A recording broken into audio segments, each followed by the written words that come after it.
They said it couldn't be done. This was a 5-mile wide strait. The wind, the current, the ice flows. From dangerous depths There were divers that lost their lives. to harrowing heights. The catwalk is one of the most frightening things I think I've ever seen in my life. How they erected the world's longest suspension bridge.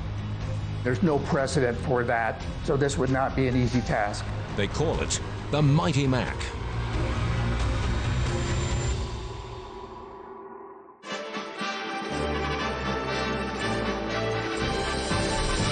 I'm Stuart Varney, and this is American Built.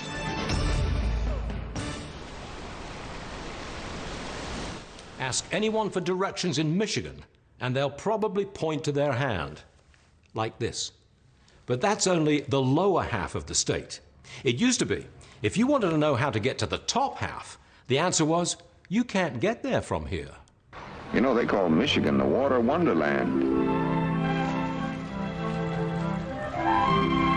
Whether you're skimming along in a boat or lazing on the bank or fishing for some of their game fish. Yeah, that's my idea of a vacation. The Upper Peninsula of Michigan is 16,000 square miles of forests and lakes. It's a sportsman's paradise, and it's home to major industries like copper, timber, and tourism. Well, the UP, as we call it, the Upper Peninsula of Michigan, is a very wild place. It's almost like it's his own country in some ways. You have this Upper Peninsula that's totally disconnected from the rest of the state. So you want to build community, you want to have one state.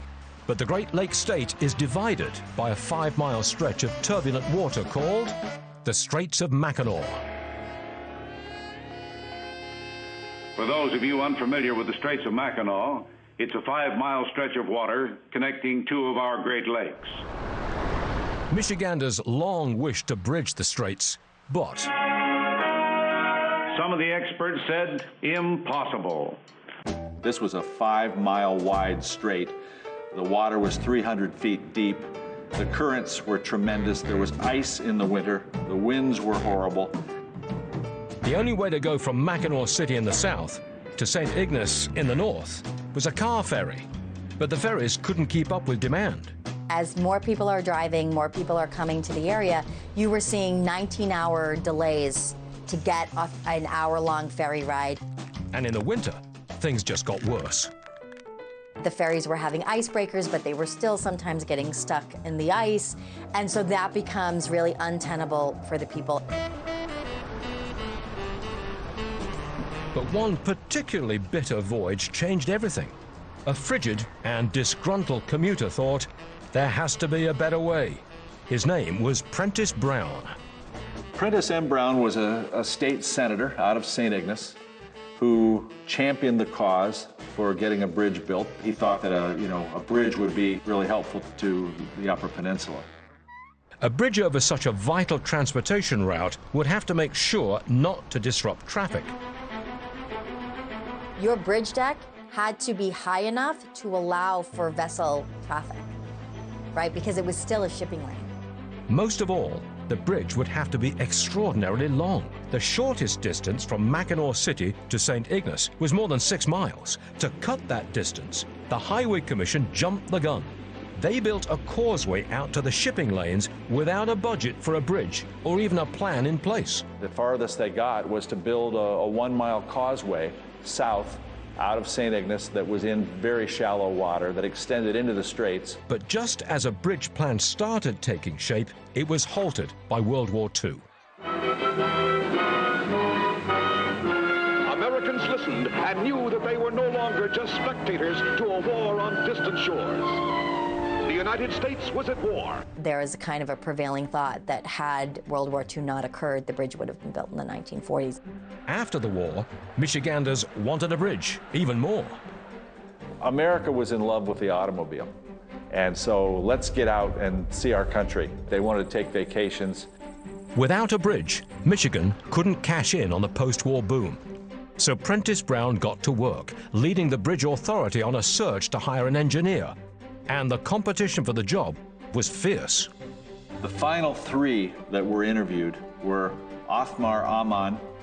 He built the George Washington Bridge in New York. Glenn Woodruff, who built the Oakland Bay Bridge in California, and David Steinman. Engineer David Steinman had built 400 bridges on 5 continents. And there was something else.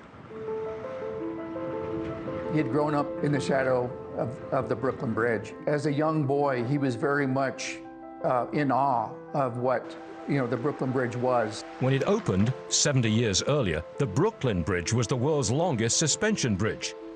As the name implies, suspension bridges suspend the roadway with cables from 2 tall towers. This design allows for longer spans. So when New York's majestic bridge opened, even northern Michiganders got inspired. A store owner in St. Agnes puts an ad out in the newspaper where he superimposes an artist rendering of the bridge over the Straits of Mackinac and kind of saying, this could happen here. But the Brooklyn Bridge was just 1 mile long, and Manhattan's East River was only 80 feet deep. Mackinac Straits was much deeper. So you weren't looking at drilling down 78 feet, you were looking at drilling down 200 feet. But Steinman believed it could be done. He proposed a bridge that would sit on 34 underwater piers. The 2 towers would soar 550 feet above the water. The deck would be suspended by hundreds of suspension cables hung from 2 main cables. The unprecedented 5-mile span would make Steinman's bridge the longest suspension bridge in the world. The Bridge Authority loved Steinman's plan. Early concepts of getting the bridge built were approved by the Michigan legislature, but with the caveat that it not be paid for with public funds. It had to be private funds. So where to get that kind of money? The answer was again in Lower Manhattan. Steinman and Brown would tap the New York bond market. And Prentice M. Brown was told, you've got the money. The bonds have been sold. How do you want to be paid? He said, well, I guess a certified cashier's check would do. They gave him a certified cashier's check for $96,400,033.33. Brown headed back to Michigan with that check tucked very securely in his shirt pocket. But building a foundation 200 feet below treacherous waters, well, that would be harder than it looked on paper. For starters, most of the piers required at least their own cofferdam. Cofferdams are an enclosure that you pump the water out so you can do your construction. But not if the water is too deep. Then you need caissons, pressurized, watertight chambers for great depths. The 2 main towers, which are basically Pier 19 and 20, use caissons. These towers would take months to construct, and time was running out. The harsh Michigan winter was approaching. We have to finish this, but there was just no time. The site had to be buttoned up and winterized, and it was really kind of a fingers crossed. Kevin! Kevin! Oh, nice. Kevin, where are you? Kevin! Hey, what's going on? I'm right here. I was busy cash backing for the holidays with Chase Freedom Unlimited. I'm gonna cash back on the gingerbread house. Ooh, it's got little people inside. And a snow globe. Oh, I wish I lived in there. You know, I can't believe you lost another Kevin. It's a holiday tradition. That it is. Earn big time with Chase Freedom Unlimited. How do you cash back? Chase, make more of what's yours.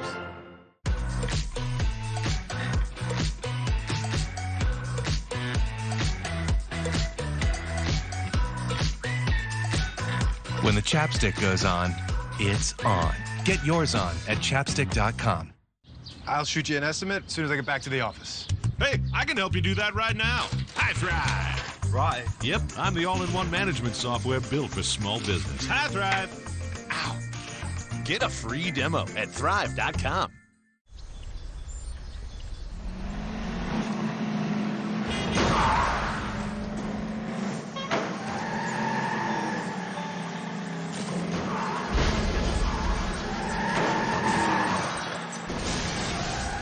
Just think, he'll be driving for real soon. Every new Chevy Equinox comes standard with Chevy Safety Assist, including automatic emergency braking. Find new peace of mind. Find new roads. Chevrolet.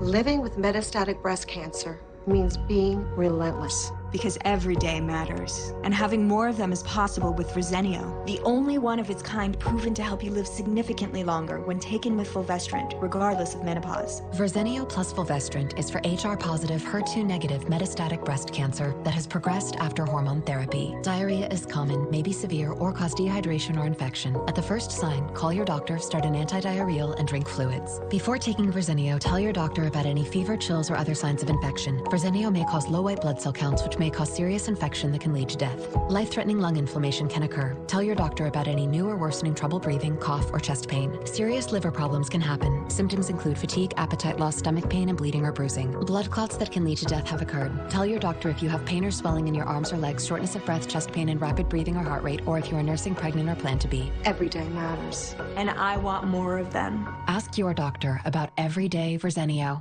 It's easy to focus on the things we build, the exhibits we create, or the content we produce. But behind every experience is a person. And behind every person, a calling.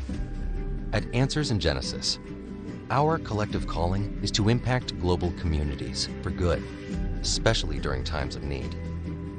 Support us today to make a difference. Visit answers.gift now. 2/3 of the Mackinac Bridge is not visible to the naked eye. 2/3 of the superstructure is actually located beneath the surface of the water. The towers of the Mackinac Bridge would stand on two 200-foot piers. To build piers that deep, they needed to construct watertight caissons before winter set in. But they also needed a way to dig the caissons through to bedrock, so Steinman sharpened the edges. He came up with the idea of building giant caissons with beveled carbon steel cutting edges that would sink down through the limestone.